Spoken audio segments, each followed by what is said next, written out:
You ever notice how quiet it gets right before something unforgettable happens? Not the fake kind of quiet, not the polite claps, not the empty noise people make just to feel alive.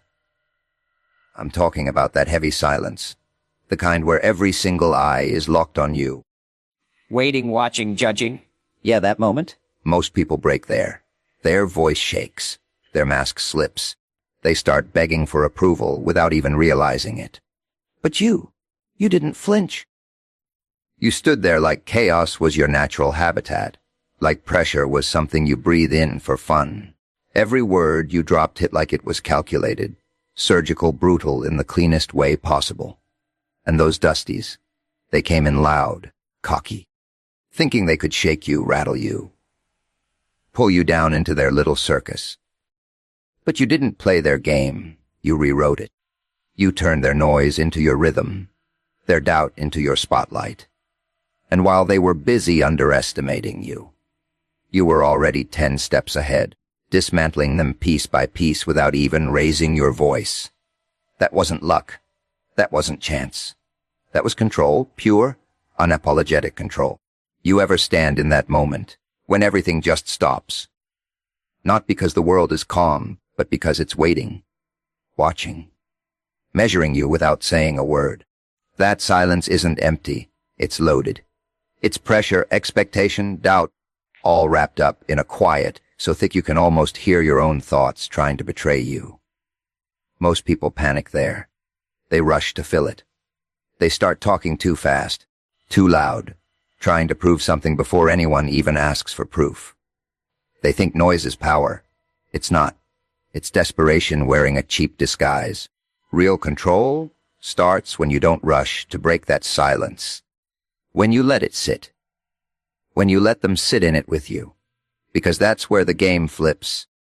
The second you stop being afraid of the quiet, it starts working for you. Every second you hold it, you're pulling attention tighter, sharper, like a noose they don't even realize is closing. Their eyes stay on you longer. Their thoughts get louder. They start wondering what's he about to do, what's coming next. And just like that, without saying a single word, you've already taken control of the room. See, silence exposes people.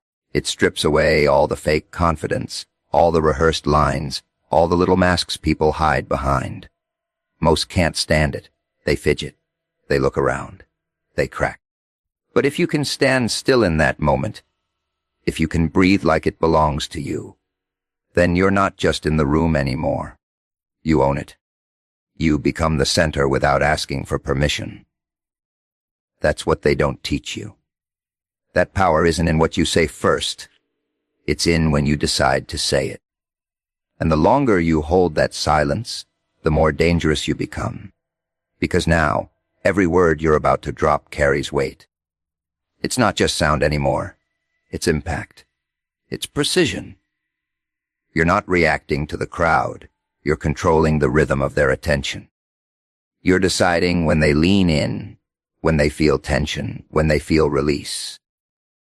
You're not performing for them. You're playing with them. Most people try to dominate with volume. They think louder means stronger. But real dominance is quieter, colder. It's the ability to stand there, say nothing, and still have everyone locked in like you've already said everything. It's knowing that you don't need to chase attention, because attention is already trapped, waiting for your next move. That silence, it's not your enemy, it's your weapon. And once you stop fearing it, once you start owning it, that's when people stop seeing you as just another voice in the crowd and start feeling something they can't explain. Something that makes them listen whether they want to or not. Pressure, a funny thing, isn't it?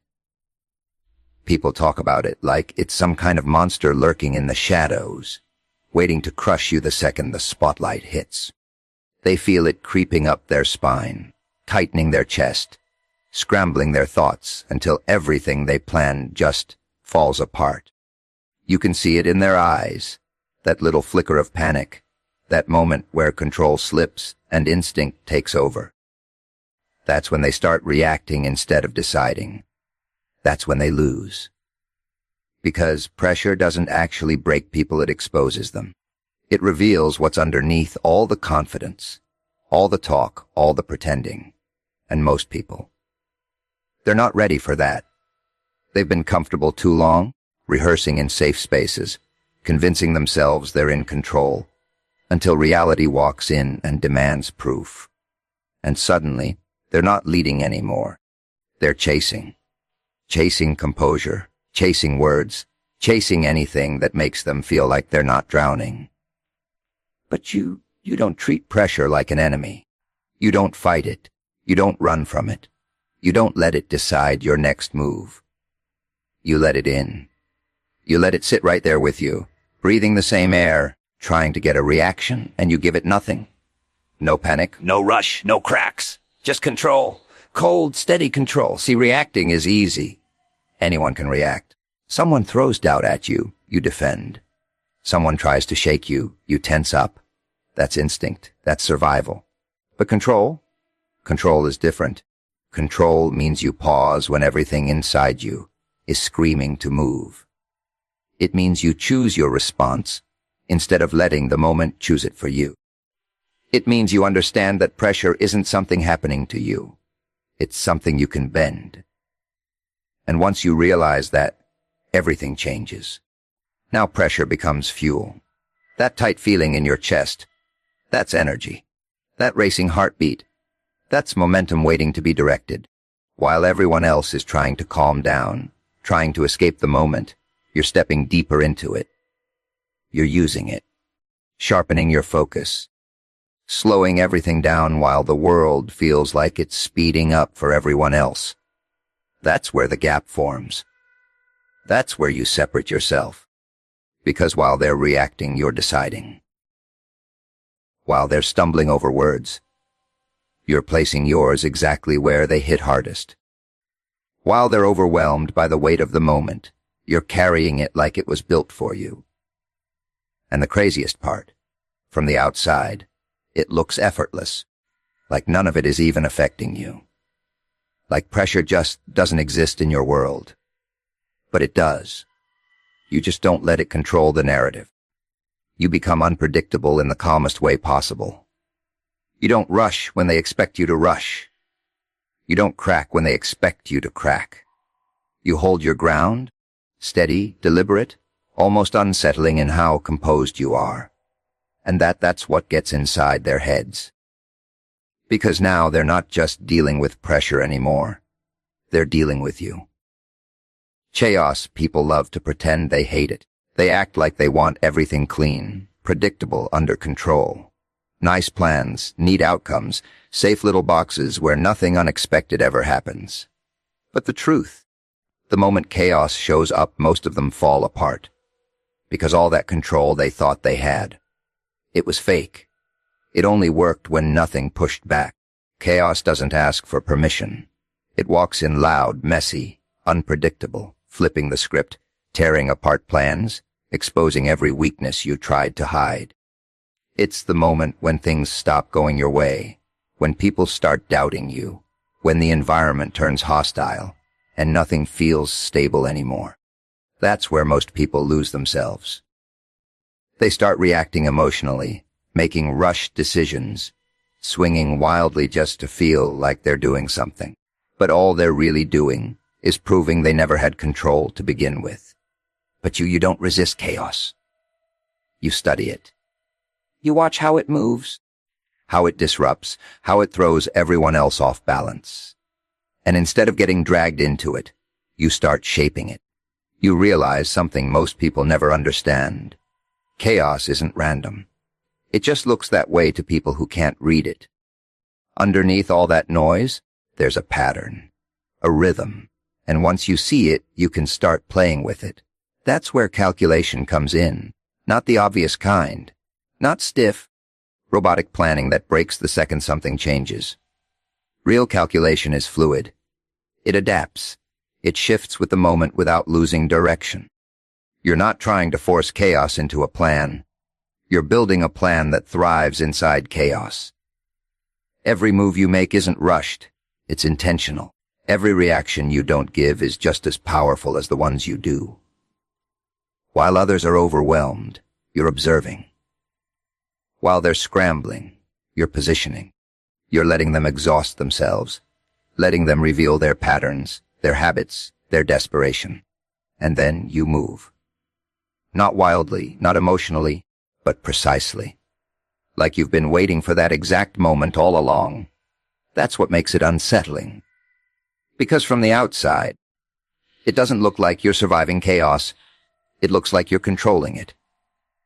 Like the mess, the noise, the unpredictability. It's all part of your design. They can't tell where the randomness ends and your intention begins. And that uncertainty, it eats at them. It throws them off even more. You stop being someone caught in the storm and start becoming the storm itself. Every disruption becomes an opportunity. Every unexpected turn becomes a setup. You take what was meant to break you and turn it into something that builds pressure for everyone else. And the more chaotic things get, the more comfortable you become. The more dangerous you become.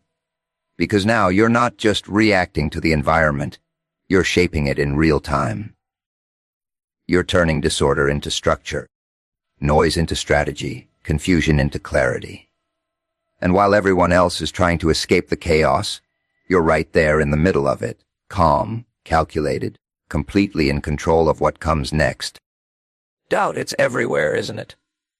Floating around in the air like a bad smell no one wants to admit is there. People don't always say it out loud, but you can feel it. In their looks, in their smirks, in the way they whisper, just loud enough for it to reach you.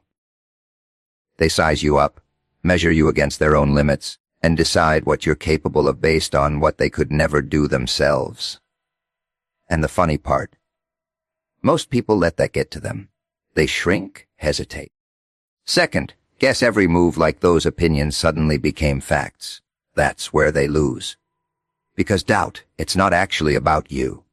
It's a projection, a reflection of their own fear, their own insecurity, their own inability to step into the kind of pressure you're standing in.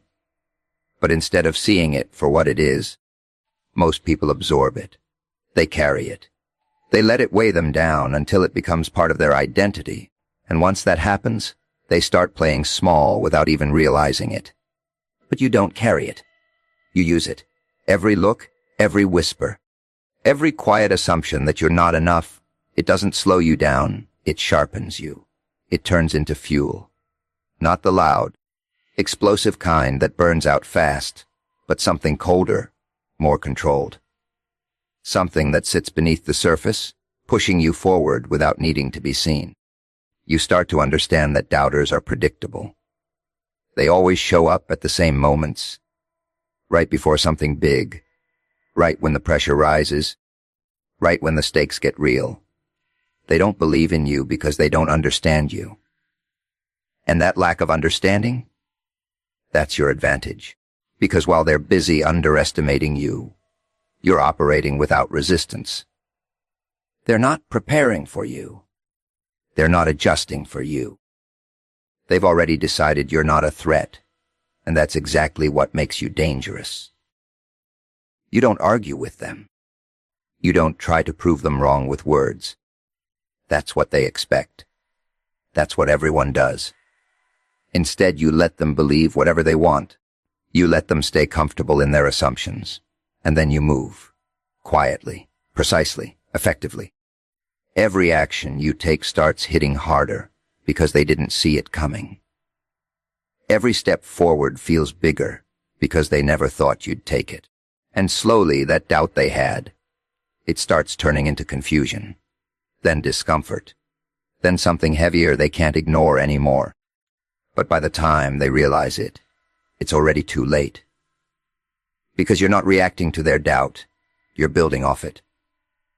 You're using it as a baseline, a starting point that makes your rise look even more dramatic, even more undeniable. The lower they place you, the higher you appear when you move. And that contrast, it amplifies everything. You become the contradiction they can't explain. The one they dismissed now controlling the room. The one they overlooked now impossible to ignore. And the more they try to make sense of it, the more it unsettles them.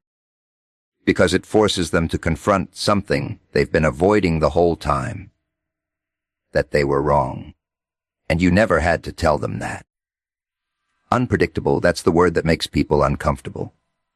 Not loud, not aggressive, not even powerful. Unpredictable. Because people can deal with strength. They can prepare for confidence. They can even counter aggression if they see it coming. But something they can't read. Something they can't map out in their head before it happens. That's where control starts slipping through their fingers. Most people are easy to figure out. They follow patterns without even realizing it. Same reactions, same tone, same rhythm. You push them a certain way, they respond exactly how you expect. It's almost boring. You can see their next move before they make it. And the more predictable they are, the easier it is to control them. But you don't give anyone that comfort. You don't react the way they expect. You don't follow the script they've already written for you in their minds. When they think you'll speak, you stay silent. When they think you'll hesitate, you move. When they expect emotion, you give them calm. And when they're ready for calm, you shift the energy completely. Not randomly, not chaotically, intentionally. Every switch, every pause, every move is placed exactly where it disrupts them the most. That's the difference. You're not being unpredictable for the sake of it. You're being unreadable with purpose. Because once people can't read you, they can't prepare for you. And when they can't prepare, they start second-guessing themselves. Their confidence weakens. Their reactions slow down. They start thinking instead of acting, and in moments that require instinct, that hesitation costs them everything. You create that hesitation. You become the variable they can't control. The factor that doesn't fit into their calculations. And the more they try to figure you out, the more you slip through their understanding. It frustrates them. It throws them off balance. It forces them into a position where they're no longer leading the situation. They're reacting to you. And that's where the shift happens. Because now, you're not just part of the moment, you're dictating it. Every move you make carries weight, not just because of what it is, but because they didn't see it coming. It hits harder, feels sharper, lingers longer. And even when you're not doing anything at all, there's tension. There's anticipation. They're waiting, watching, trying to predict your next step, and that uncertainty keeps them locked in. You don't need to be loud to dominate. You don't need to show everything to prove anything. In fact, the less they understand you, the more control you have. Mystery becomes your advantage. Silence becomes your tool. Timing becomes your weapon. You choose when to reveal something and when to hold it back. You decide when to accelerate and when to slow everything down. And because there's no clear pattern, no obvious rhythm, they can't keep up. They're always a step behind, always reacting just a little too late. And the more they try to catch you, the further ahead you get. Not because you're faster, not because you're stronger, but because you're operating on a level they can't predict, can't anticipate, can't control. And that's what makes you untouchable. Validation, that sweet little addiction people dress up as confidence. They crave it without admitting it, chase it without realizing it, depend on it like oxygen. A nod from the crowd, a clap at the right moment, approval wrapped in noise. That's what most people build themselves on. And the second it's gone, so are they. Their energy drops, their voice weakens, their presence fades like it was never real to begin with. Because if your strength comes from being seen, it disappears the moment no one's looking. That's the trap. Most people walk into a room already asking for permission. Not out loud, of course. They'd never admit that. But it's in the way they speak, the way they move, the way they constantly check the room for reactions. They adjust themselves to fit what they think people want. They water down their words, soften their edges, all just to stay accepted. And in doing that, they lose the one thing that actually makes them powerful: authenticity without fear. But you don't ask. You don't look for approval before you act. You don't measure your words based on how comfortable they make others feel. You speak because you decided to speak. You move because you chose to move. And whether the room agrees, disagrees, or stays completely silent, it doesn't change you. That's where real dominance begins. Because when you don't need validation, you become dangerous in a way people don't expect. You're not tied to their reactions. You're not controlled by their opinions. Their applause doesn't elevate you, and their silence doesn't diminish you. You exist on your own terms, and that independence, it unsettles them. They don't know how to handle someone who isn't performing for them. At first, they test you.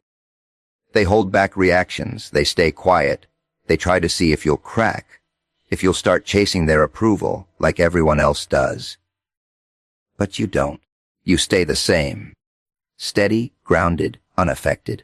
And that's when the shift starts. Because now they're the ones reacting to you. They lean in, not because you asked them to, but because they feel something they can't quite explain. It's not about liking you or agreeing with you anymore. It's about the presence you carry, the certainty, the lack of need. You're not there to impress them, and somehow that makes you impossible to ignore. You stop being part of the crowd and become something separate from it. Your words hit differently because they're not filtered through fear. Your actions carry more weight because they're not dependent on approval. And every moment you hold that energy, every second you refuse to bend to the room, you reinforce something powerful. That you are enough without their permission. And that realization, it spreads because people start questioning themselves. They start noticing how much they rely on validation, how often they adjust, how quickly they fold under pressure. And standing next to someone who doesn't, it forces them to confront that weakness. You don't need to call it out. You don't need to explain it. They feel it. And the more they feel it, the more control you gain.